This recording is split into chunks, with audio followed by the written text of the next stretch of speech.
1 2 3।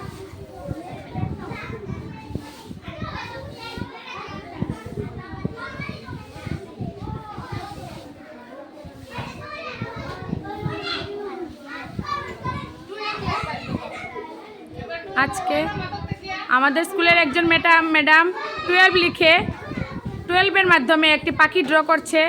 খুব সম্ভব টিয়া পাখি হবে। তো খুব সুন্দর ড্র করছে। আমাদের স্কুলের বেবিরা ওইটা আঁকবে। তো দেখা যাক কীরকম হয় পাখিটা। আশা করি সুন্দরই হবে।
খুব সুন্দর হয়েছে ম্যাডাম, থ্যাংক ইউ।